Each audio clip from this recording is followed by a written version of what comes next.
여러분이 이 세상을 떠난 뒤에도 여러분의 영상은 남습니다. 그리고 그 삶은 살아있는 사람들의 삶에 영향을 미칩니다. 미래까지 영향을 미칩니다. 절대로 인생은 빌허, 없을무로 끝나지 않습니다. 이 사실을 알 때에만에 인간은 바른 삶의 족적을 남기기 위해서 그 중심이 진리를 향하게 되는 것입니다. 우리는 지금 인생에 대한 두 흐름을 보았습니다. 한 흐름은 인생은 유수다. 살같이 빠르다. 결과는 허무하다. 또 하나의 흐름은 아니다. 인생은 유수가 아니다. 유수가 아니기 때문에 내가 인생의 주체로 살 수 있다. 그리고 그 인생은 진리를 따라 살기에는 충분히 길다. 그리고 그 결과는 허무가 아니라 반드시 살아남는다. 아무리 하나님을 믿는다라고 고백하면서도 구원이 결국 영원임을 깨닫지 못하면, 그래서 그의 중심이 영원에 접속되어 있지 아니하면 결국 그의 믿음은 이 세상 끝을 향한 믿음밖에 되지 않습니다. 그가 아무리 열심히 살아도 그에게 인생은 유수요, 살같이 빠르고 끝난 뒤엔 허물을 탄식할 수밖에 없습니다. 그러나 내가 영원에 접속되었다고 생각을 해보십시다.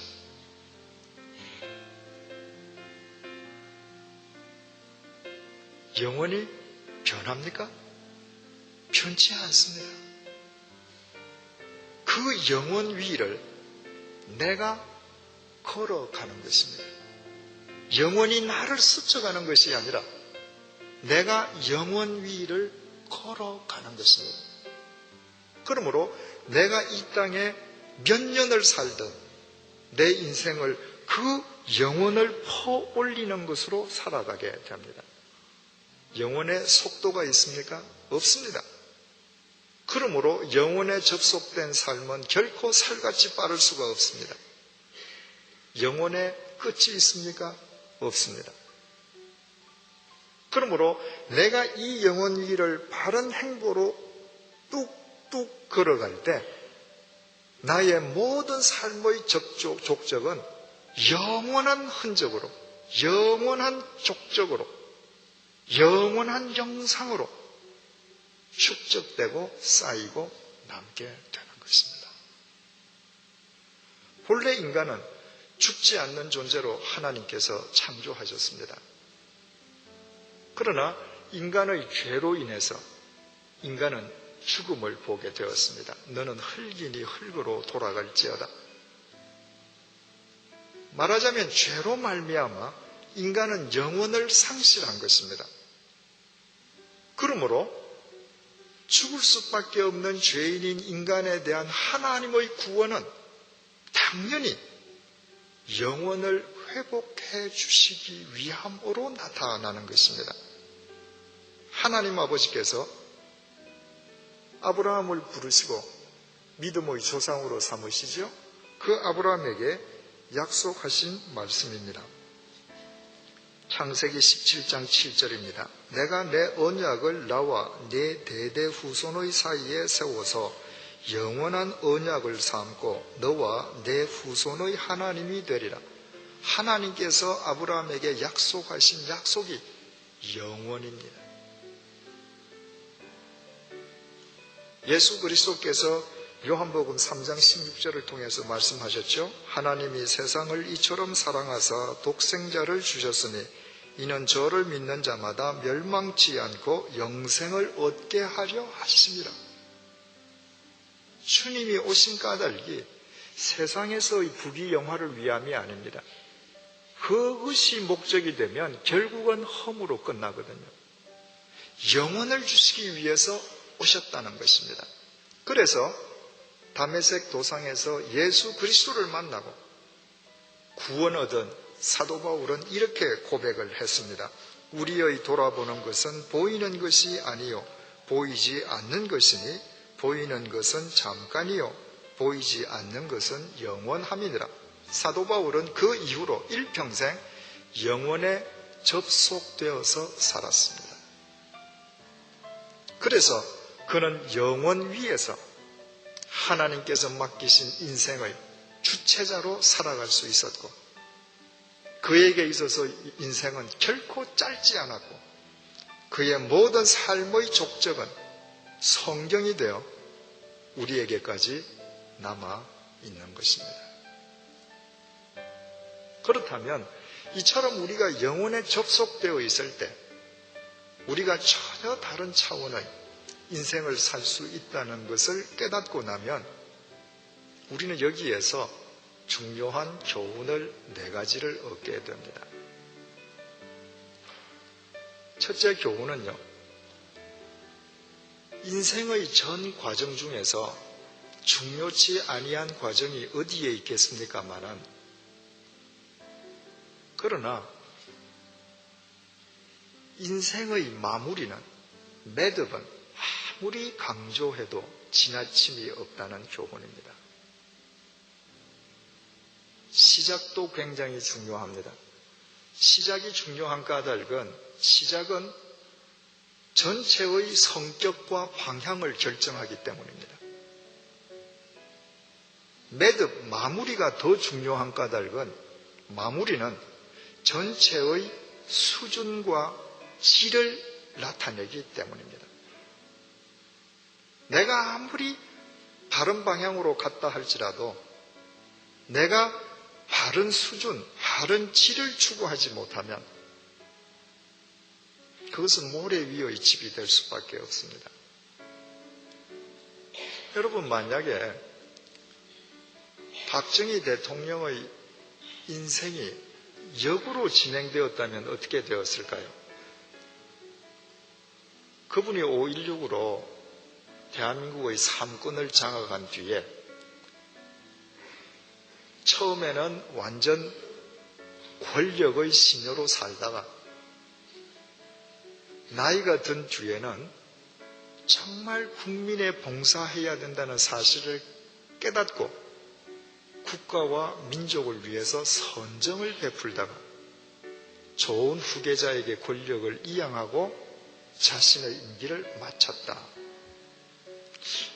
인생이 그렇게 되었더라면 지금쯤 그분의 평가는 어떻게 되어 있겠습니까? 전혀 달라져 있을 것입니다. 가룟 유다의 인생이 거꾸로 진행되었으면 어떻겠습니까? 그가 처음 주님을 만나서는 다른 제자들과 똑같이 주님의 신통력으로 자기의 욕망을 성취하기 위해서 온갖 재주를 다 부리다가 정말 주는 그리스도시요 살아계신 하나님의 아들이심을 인격적으로 깨달은 뒤에 그 주님을 위해서 자기 인생을 맡겼더라면 가룟 유다의 인생은 전혀 달라졌을 것입니다. 그런데 박정희 대통령은 여러 가지 공이 있음에도 불구하고 말년에 그는 권력의 노예가 되었습니다. 당신의 충복인 정보부장의 총에 맞아 죽었습니다. 그래서 그의 모든 공까지도 그 과에 덮여버리고 말았습니다.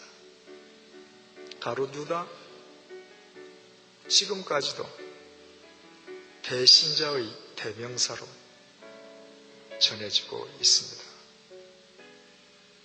인생의 매듭은 이처럼 중요합니다. 오늘 본문은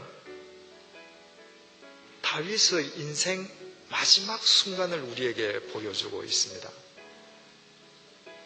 다윗은 룻과 나오미의 후손으로 태어났습니다.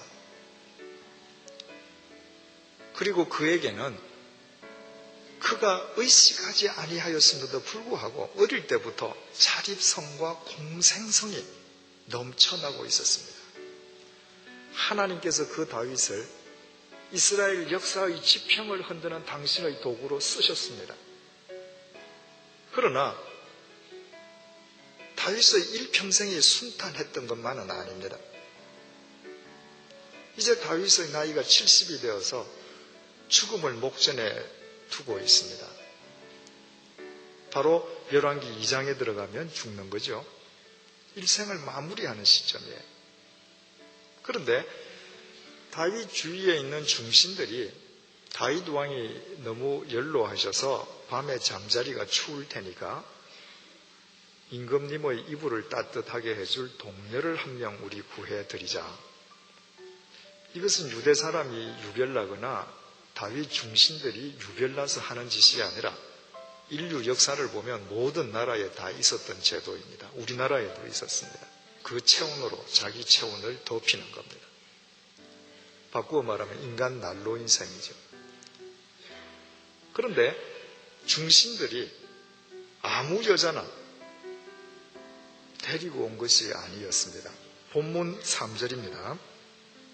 이스라엘 사방 경내에 아리따운 동료를 구하다가 수넴 여자 아비삭을 얻어 왕께 데려왔으니, 이스라엘 사방 동서남북에서 예쁜 여자 중에서 고루어서 아비삭이라는 동료 처녀를 뽑아왔습니다.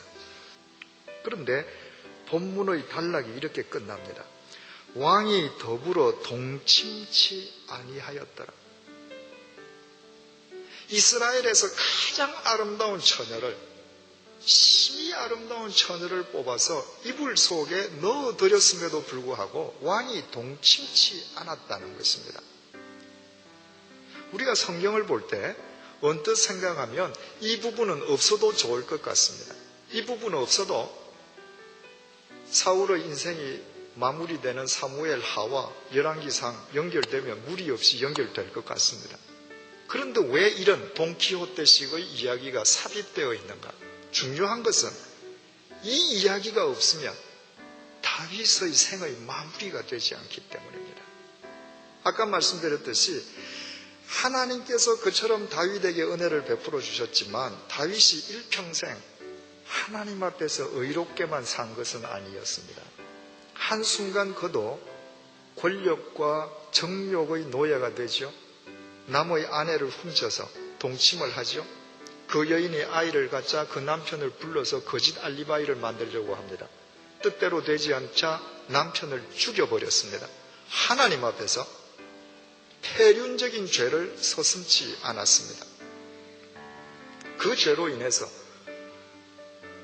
얼마나 이스라엘이 소용돌이 치게 됩니까? 바로 다윗의 큰아들 암논이 자기 이복 여동생 다말을 불러다가 강간해버리죠. 왜? 아버지가 한 대로 배운 대로 하는 겁니다. 그 다말의 동복 오빠 압살롬이 기회를 호시탐탐 놀리다가 자기 친여동생을 강간하고 버린 암논, 자기 이복 형제를 칼로 쳐 죽여버리죠. 왜요? 아버지가 한 대로 배운 대로 하는 겁니다. 내친 김에 그 아들이 아버지 죽이겠다고 칼 들고 구태타 일으키고 설쳤죠. 엄청난 소용돌이에 빠졌습니다. 만약에 이 부분이 없이 다윗의 일생이 거기에서 끝났다고 하십시다. 박정희 대통령과 비슷하게 그 인생이 끝났을는지도 모르겠습니다. 그런데 지금 성경은 무엇을 보여주고 있는가? 인생을 매듭짓는 말년의 다윗은 이스라엘에서 가장 아름다운 여인을 이불 속에 넣어 주었음에도 불구하고 옛날 우리아의 아내 바세바와 범하던 그 성적인 범죄에 대해서는 완벽하게 하나님 앞에서 바로 서서 자기를 지키고 있음을 보여주는 것입니다. 그래서 이 부분이야말로 다윗의 명예회복이요. 이 부분이야말로 다윗이 하나님 앞에서 실수와 잘못이 있었음에도 불구하고 하나님 앞에서 그 인생의 매듭이 바르게 되었음을 우리에게 전해주는 하나님의 메시지가 되는 것입니다. 바로 이 부분 때문에 다윗은 우리가 아는 바대로의 다윗이 될 수 있는 것입니다. 여러분, 우리가 한평생 주님을 모시고 주님과 동행하는 삶은 대단히 중요합니다. 그러나 우리가 나이 들어갈수록 마지막 순간에 더더욱 주님을 경외하는 것은 더 중요합니다. 왜냐하면 그것이 내 인생 전체를 규정하고 이 땅의 흔적으로 남기 때문입니다. 가나의 혼인잔치가 어떠했습니까? 처음 포도주보다 주님께서 물로 만드신 나중 포도주가 좋았습니다. 어떻게 그런 일이 일어났죠? 그곳에 주님께서 계셨기 때문입니다. 내가 주님과 동행만 하면 내 인생은 갈수록 향기롭게 되어 있습니다. 나의 능력이 아니라 그분에 의해서입니다. 그래서 우리는 인생의 매듭을 더 잘 지어야 하는 것입니다.